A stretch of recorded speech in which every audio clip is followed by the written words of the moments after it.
제주에서 전 남편을 살해한 혐의로 30대 여성이 긴급 체포됐습니다.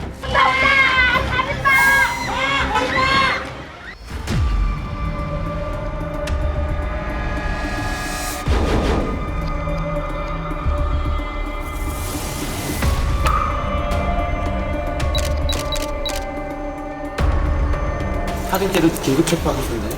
왜요? 그런 적 없는데. 여기가 당했는데.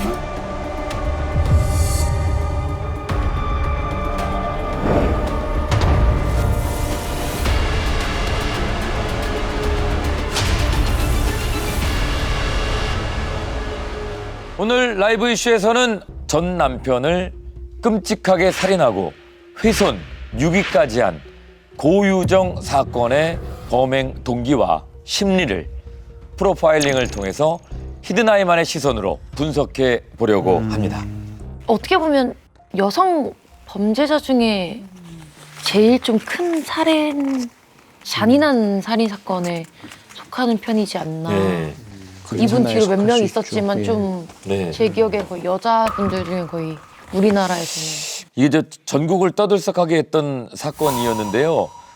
이 고유정 사건 영상을 보여드리기 전에 이 인물들 간의 관계도에 대해서 간략히 좀 설명을 해드리겠습니다. 이 고유정이 살해한 남성은 이혼을 한 전 남편이었습니다. 그렇습니다. 이 고유정은요, 그 전 남편 강 씨와 대학 다닐 때 만났습니다. 5년간 열애를 하고요. 결혼식을 올리게 됩니다. 그리고 결혼한 이듬해, 다음 해에 눈에 넣어도 아프지 않을 아주 귀여운 아들을 낳았죠.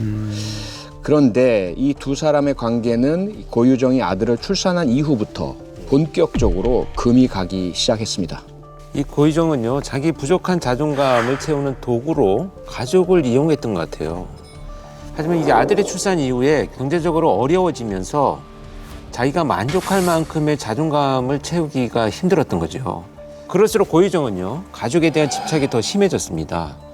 그러다 보니 그 스트레스가 오롯이 전 남편인 강 씨에게로 향했는데요. 네.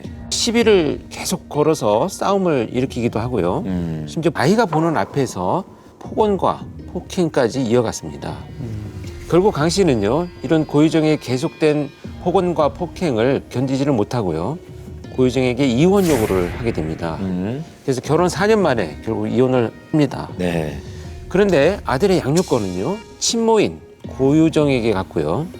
이혼 이후 강 씨는 고유정의 방해로 2년간 아들을 한 번도 만나지 못했다고 합니다. 예. 그걸 또 이용해서 범죄를 저질렀던 거잖아요. 근데 아이 양육권이 유책 배우자가 고유정이 아니었나요? 어떻게 폭력을 행사했던 엄마한테 아이가 양육권이 갈 수가 있죠? 근데 문제는 이제 강 씨가 이 박사 과정을 밟고 있는 대학원생이었습니다. 이게 직장이 없고 정기적으로 들어오는 수입이 없다 보니까 이 경제적인 상황이나 여건으로 봐서 아이를 양육하기가 힘들다라는 것이 아마 재판부의 판결이었던 것 같아요. 네. 그래서 양육권도 엄마인 고유정에게 가게 되었습니다. 근데 이 아이를 키우다가 못 보면 너무 힘들잖아요. 네. 어떻게든 어떤 방법을 써서라도 보려고 노력을 했을 것 같거든요. 그렇습니다. 강 씨는 여러 차례 아들을 만나기 위해 노력을 했지만 만날 수 없자 고유정을 상대로 면접 교섭 이행 명령을 신청했고요. 네. 법원에서는 강 씨의 편을 들어줍니다.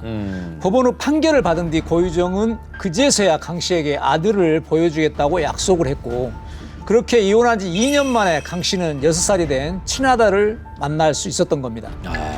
고유정 전 남편인 피해자 강 씨 그리고 아들까지 세 사람은 제주도 한 펜션에서 만나기로 했습니다. 예.